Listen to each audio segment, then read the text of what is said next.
Hi everyone, welcome to the woman of honour series. എല്ലാവർക്കും ഒരു നല്ല സുപ്രഭാതം നേർന്നുകൊള്ളുന്നു. ഇന്ന് ഒരു ചെറിയ കാര്യം പറയുവാനായിട്ട് ആഗ്രഹിക്കുകയാണ്. പ്രത്യേകമായിട്ട് നമ്മൾ ഈയിടെയായിട്ട് ഒരുപാട് ചെറുപ്പക്കാരായ, അതായത് അങ്ങനെയുള്ള സ്ത്രീകൾ അവർ സൂയിസൈഡ് ചെയ്യുന്നു, കുഞ്ഞുങ്ങളെ കൊണ്ട് സൂയിസൈഡ് ചെയ്യുന്നു.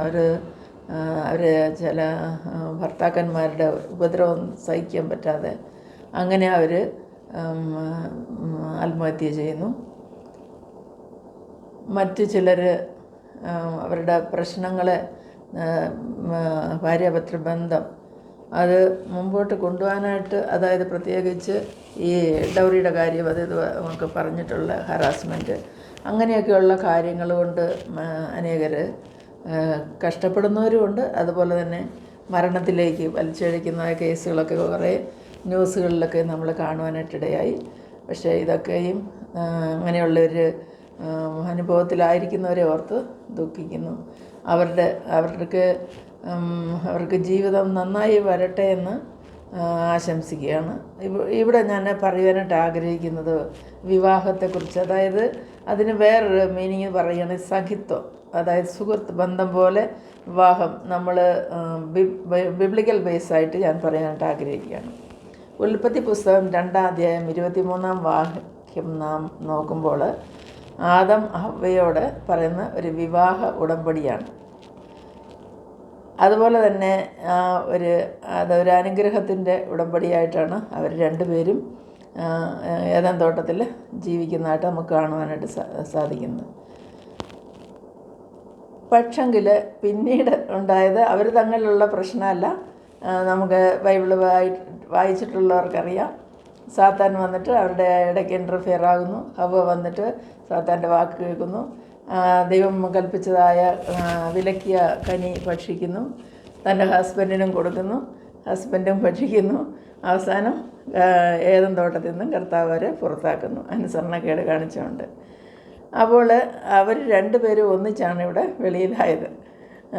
ഒരാൾ എങ്കിലും ദൈവം ചോദിക്കുമ്പോൾ ആദം പറയുന്നുണ്ട്, നീ എനിക്ക് കൂട്ടായി തന്ന് ഇവള് എനിക്ക് തന്നു, ഞാൻ ഭക്ഷിച്ചു എന്നുള്ള ബ്ലെയിമിങ് ഈച്ച് അതർ അന്നേ ഉണ്ടെന്നുള്ളതാണ്. പക്ഷെങ്കിൽ എന്തായാലും അവർ അവസാനം വരെ ഒന്ന് ജീവിച്ച് വേറെ പ്രശ്നങ്ങളില്ലായിരുന്നു. ഇന്നത്തെ ജനറേഷനിൽ ഓരോരുത്തർ തക്ക തുണയായിട്ടിരിക്കുന്നതിനെക്കുറിച്ച് അവർക്ക് ചിന്തിക്കാനുള്ള ആ ഒരു ഇതില്ലെന്നുള്ളതാണ്, ഒരു പേഷ്യൻസ് ഇല്ല. അതുപോലെ തന്നെ എന്തൊക്കെ ആയാലും ആപത്തിലും നമ്മൾ അതുപോലെ ആലംബമായിരിക്കണം എന്നാണ് പറയുന്നത്. മാനസികമായ തകർച്ചയിൽ കൂടി കടന്നു പോകുന്ന പലരും ഉണ്ട്.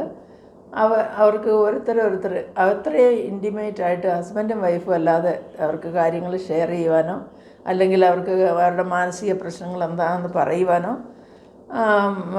അവർക്ക് വേറൊരാളോട് ഷെയർ ചെയ്യാനായിട്ട് ബുദ്ധിമുട്ടായിരിക്കും.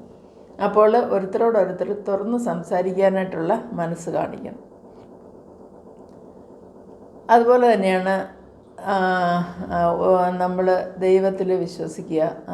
ആധ്യാത്മിക ജീവിതത്തിൽ ഓരോരുത്തരോടൊരുത്തർ സഹായിയായിട്ട് അവർ രണ്ടുപേരും ഒന്നിച്ച് പ്രാർത്ഥിക്കാനും എടുക്കാനും ഒക്കെയുള്ള മനസ്സ് കാണിച്ചു കഴിഞ്ഞാൽ തന്നെ ഒരു നല്ല ഒരു അന്തരീക്ഷം ഭവനത്തിലുണ്ടാകും എന്നുള്ളതാണ്.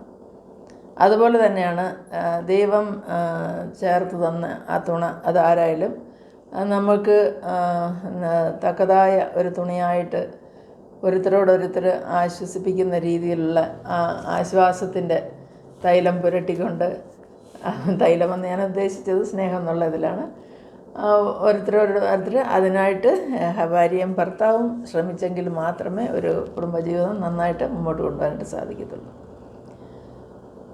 ഓരോരുത്തർ ഇത് തമ്മിൽ അവർ അവരുടെ ആവശ്യങ്ങളിൽ, അതായത് വൈദ്യൻ്റെ സ്ഥാനത്തും നേഴ്സിൻ്റെ സ്ഥാനത്തും ഒക്കെയും നമ്മൾ ഓരോരുത്തർ തുണയായിരുന്നു ജീവിക്കാനായിട്ട് ശ്രമിച്ചെങ്കിൽ മാത്രമേ ഈ കാര്യങ്ങൾ നടക്കത്തുള്ളൂ. ഇത് കേൾക്കുമ്പോൾ വിചാരിക്കും ഇതെന്താ പുതിയതായിട്ട് ഇതിലിരിക്കുന്നതെന്ന്. ഇതിലായിട്ട് പുതിയതായിട്ടൊന്നുമില്ല, എല്ലാം പഴയ കാര്യങ്ങൾ തന്നെയാണ്. അത് എടുക്കുന്ന രീതിയിലാണ് വ്യത്യാസമുള്ളത്.